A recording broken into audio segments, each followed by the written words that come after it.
So I would like also to congratulate and thank you to the organization, the committee, and Fast Forward, obviously, and actually for allowing me to be here to show my project, my research project, that I am currently developing with more people at the University of Porto, and is entitled O que elas viram, o que nós vemos. It's Portuguese for what we see, what we saw. And it examines the contributions of women photographers in Portugal in the second half of the 19th century and early decades of 20th century. So more than creating a revised history to compensate for omissions in previous studies, our aim has been to investigate how women in Portugal gain access to photography and how their ways of seeing and photographing were conditioned. It has been a way of bringing together dispersed research conducted over the last 10 years, following an international turn that marked the recent revision of the history of photography. As in other countries, women photographers in Portugal have been largely overlooked despite their active participation in the field. Our history, written by António Sena, a man, it's called História da Imagem Fotográfica em Portugal, was only published in 1998, and it is the only one. In his book, which analyzes the period between 1839 and 1997, he identifies 485 photographers, of whom only 18 are women. Of those, and you can see I separate them, only 11 are Portuguese. Until 1920, only 3 women are mentioned. So it's the first, actually, Margarida Relvas, Maria Lemos Magalhães, and Madame Fritz. So this was, and appealing to the title of this panel, this was our first dilemma. It was not only a matter of acknowledging that women had been rendered invisible in his history, and not only, but how their absence restricted access to information, thereby implying the need to brush history against the grain, as Benjamin wrote. Moreover, of the 294 photographs reproduced in his book, only 7 were taken by women. In fact, only 3 of them, because he repeated the reproductions. So, more than the names, the visibility of their images remains one of the most pressing challenges in research. For these reasons, in our project, we decided that showing the photographs was a priority. To that end, we apply exhibition as a research tool to analyze and disseminate women's photographic practices within broader historical and cultural narratives. At the same time, we acknowledge that our primary sources for identifying their practices were actually the catalogues that confirm their participation in national and international exhibitions, as well as their contributions to illustrated press. Our goal, therefore, has been to explore the intersection between curatorship, both historical and contemporary, archival research, and microhistory within a feminist framework. So the exhibition, O que elas viram, o que nós vemos, is the main outcome of our project. Not the only one, but the main. It was held in Porto between May and September and will open in Lisbon next week, 16 October, at the National Museum of Contemporary Art. You are all invited if by chance you are in Lisbon. And it unveils the photographic work of Margarida Relvas, Mariana Relvas, and Maria Conceição Lemos Magalhães. The exhibition presents photographs, documents, and press materials produced between 1880 and 1920, exploring their participation in exhibitions, contributions to albums and illustrated newspapers, and above all, it gives us a social and cultural scope of their work. Although a considerable number of Portuguese amateur women photographers were mentioned in exhibitions and illustrated magazines of the time, the major difficulty in conducting such studies, as you all know, is to locate photographs with verifiable authorship. The 3 photographers has featured in the exhibition from a corpus of 22 identified so far, and the number changed from Porto to Lisbon, and so we changed the list, and 4 names appeared. It represents the most advanced stage of our research, which began informally in 2016 with the discovery of the first group of photographs in a public archive. In this sense, the idea of making an exhibition, and since then, the idea of making an exhibition played an essential role in mobilizing human, financial, and institutional resources for their public presentation. In both Lisbon and Porto, the entrance wall displays a list of all the women identified, offering an overview that spans different regions of Portugal from north to south, and specifically a bigger number from Azores and Madeira Islands. While many of them lived outside the major urban centers, they were joined by professional women photographers as well as foreign women photographers working in Portugal, particularly from France, Germany, and England. And this is the 4 names that appear in the last 4 months in the conduction of our research. One of them is a queen, the Maria Amélia Luísa Helena d'Orléans, so different from the other ones. And some only have a name like Maria Leite, very just incognito. So the work of Margarida Relvas, Mariana Relvas, and Maria Magalhães offer insight into the romantic-inspired aesthetics of the late 19th century and then transition to pictorialism from a period of almost 40 years. That was another dilemma: to organize a first retrospective mostly made with previously unseen and undisplayed photographs. Around 110 photographs were shown in Porto, and an additional 65 will be displayed in Lisbon. Despite the survival of numerous negatives, our curatorial choice was to present only original prints, most of them enlarged by the photographers themselves. Another necessary decision was to frame all the photographs, showing the mounts with their printed names, and to include as much textual information as possible to attest their authorship. Although they belonged to the same generation, their practices unfolded at different moments and without overlap. They explored distinct techniques, from albumin and collotype to carbon and gelatin silver prints, during a period of rapid technological change in photography and growing expansion of illustrated printed culture. The earliest photograph is from Margarida Relvas and dates from 1879, while the most recent is by Maria Magalhães from 1970. The biographical reconstruction undertaken that I will resume next is a starting point that attempts to avoid crystallizing identities to understand that in the end, everything is deeply interconnected in crossed historiographical readings. So Margarida Relvas was the daughter of Carlos Relvas, one of Portuguese's leading amateur photographers of the 19th century.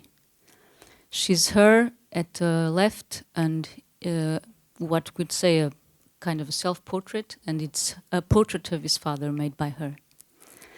She initially described herself as élève de son père, and later adopted the French version of her name, acknowledging the influence of the Francophone cultural sphere in the Portuguese photography. She began photographing at the age of 12 in the artistic environment of her father's studio in Gulgã. You can see at the left the studio in 1880 and at the right in 2025. It is now a museum preserving their negatives and prints, which then serve as a hub of learning and exchange. Under his technical and aesthetic guidance, she produced photographs whose attributions were, for decades, deliberately ignored by the historiographical myth of her father. For instance, a couple of weeks ago, when we examined the prints, revealed that most had been exhibited in 2003 under her father's authorship, with the passepartout concealing her name. We photographed that just to further notice. Her practice reflects the attitude of a progressive bourgeoisie that sought to provide women with access to disciplines of technical knowledge in domestic and private artistic education. This is her aunt. She photographed, she was her piano teacher. In her case, the studio was a space in which she could assert symbolic power and construct an artistic identity within the framework of the domestic sphere. She began making portraits and still life before turning to landscape across central and northern Portugal.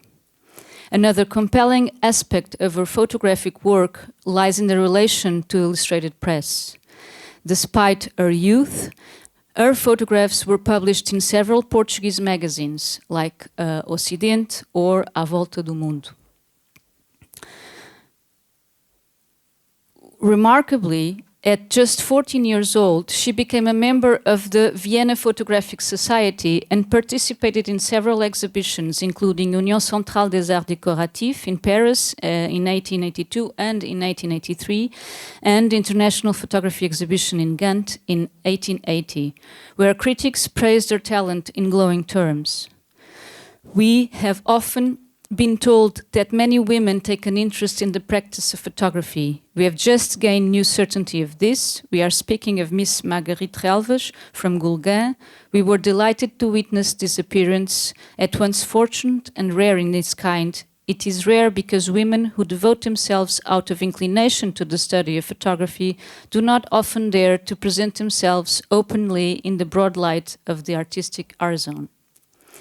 In 1886, she married the physician Albert Navarro, with whom she had 3 daughters.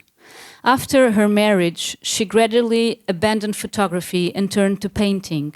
The exhibition presents not only her photographs, but also a drawing album and 2 paintings from this period, some of which clearly show the influence of photography and attest to her sustained artistic engagement, both from her father and from her own photos.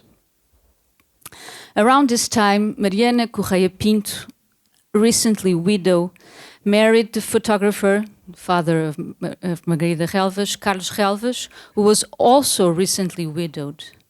He photographed her extensively and introduced her to the practice.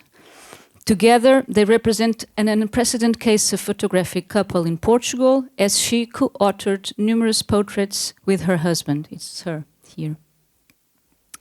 Mariana Relves played an active role in the Gulgain studio and traveled with him throughout Portugal and Europe. Despite her brief career, she achieved national and international recognition. For instance, in 1889, she was awarded a bronze medal at the Exposition Universelle in Paris, that you can see here. However, as you can also see, and not by chance, her name was erased from the diploma preserved at the museum. While she also produced photographic landscapes independently, one of the most significant outcomes of her collaboration with Carlos Relves was the album Espanha, France and Suisse, Spain, France and Swiss, in 1889, the same year of her participation in Paris exhibition. Once again, her name was removed from one of the copies of the album, confirming a deliberate adulteration possibly intended to sustain the narrative surrounding their unapproved marriage. The travel, which lasted 2 months, was highly unusual for a woman photographer and reveals how her practice assigned the boundaries of a visual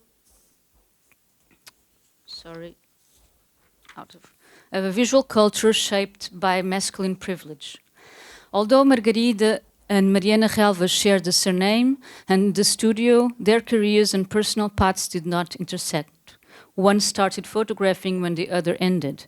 But both demonstrate how amateur photography, shaped by domestic education and social standing, offered women new forms of artistic expression in dialogue with international currents. At the beginning of the 20th century, a small generation of Portuguese amateur photographers embraced pictorialist aesthetic, seeking poetic atmospheres inspired by nature. Among them, Maria Magalhães stood out for the quality and range of her work. We can say today, after what we have been showing, that she was the most relevant pictorialist of her generation. She focused primarily on natural landscape and rural female labor, while her technical mastery in the darkroom was equally remarkable. Born in 1862, she married the politician and writer Luís Magalhães. In 1885, they moved to the family farmhouse, where all these pictures are made, near Porto, where they raised, mostly she raised, 6 children. She only began photographing around 1902 at the age of 40. Her work was deeply rooted in capturing domestic and rural life, often depicting women working in the fields of her own farm. She photographed household and agricultural activities, but also thermal towns such as Filgueiras and Vidago, documenting both the intimate rhythms of domestic life and the emerging leisure culture associated with the health tourism. She was also drawn to portraying fishermen and fish vendors near her other family home in Aveiro.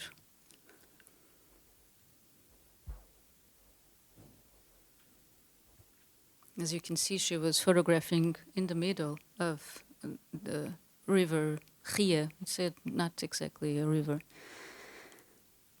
Her photographs offer a nuanced perspective on social practices, material culture, and the landscape shaped by everyday routines and labor pursuits. Her pictorialist work extended throughout northern Portugal, including monuments and seascapes, where her most distinguished photograph, Efeito de Nuvens, was made. Her interest in atmospheric effects, symbolic themes, and tonal variation places her firmly within the international pictorial movement, where she gained recognition in leading magazines like Photo Magazine, which she subscribed for technical guidance. She used these journals and magazines as manuals, applied their methods in her darkroom, selected subjects to enter competitions, and had her photographs published.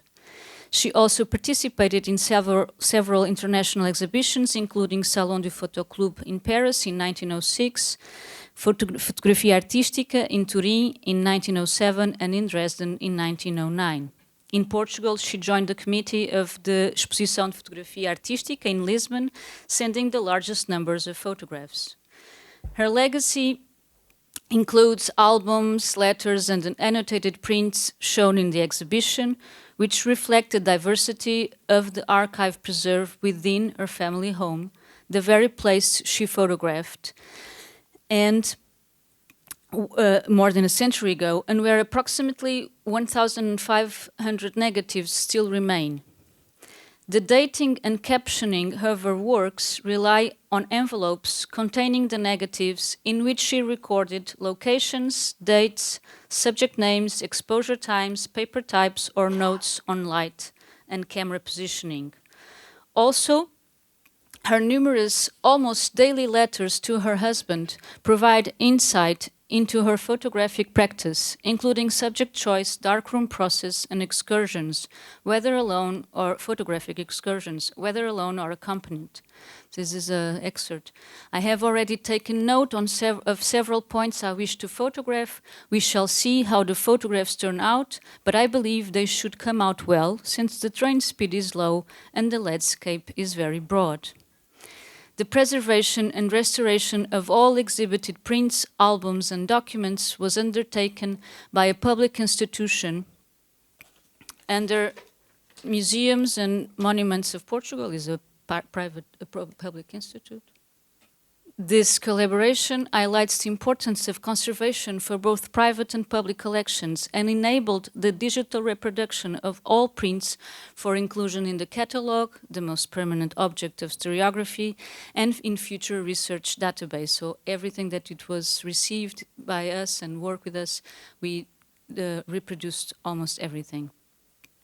So o que elas viram, o que nós vemos, curated by me and Emília Tavares, results from a partnership between the University of Oporto, the National Museum of Contemporary Art in Lisbon, the Oporto Museum, and several public archives, including Casa dos Patudos, Casa Studio Carlos Relvas, and 3 private collectors.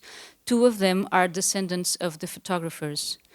The question in our research thus become, What are the possibilities and responsibilities that emerge when the researcher, us, acts both as a curator and an historian? The act of display allows for comparison, cross-reading, and the testing of hypotheses that sometimes remain invisible within textual historiography. By juxtaposing these elements, the exhibition reveals the entanglement of domestic practices, artistic ambitions, and transnational networks. In this sense, the curatorial gesture becomes not only a form of mediation, but also a methodology, producing knowledge through spatial arrangement, visual dialogue, and the performative presence of objects.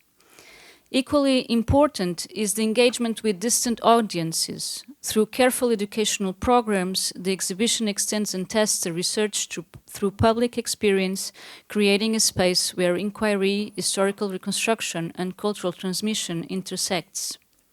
So if the exhibition operates as a research tool and a laboratory where dispersed materials are brought together for the first time, then through its itinerancy, it enables a double process of critical revision. Not only it accommodates new research, but also allows to rethink its contents in the spatial and conceptual positioning of images, generating new relations and a renewed theorization of their meanings.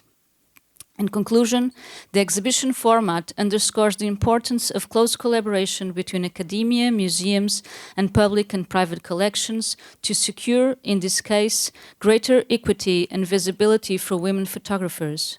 Ultimately, it highlights the transformative potential of exhibitions to rewrite histories and challenge established paradigms in the history of photography.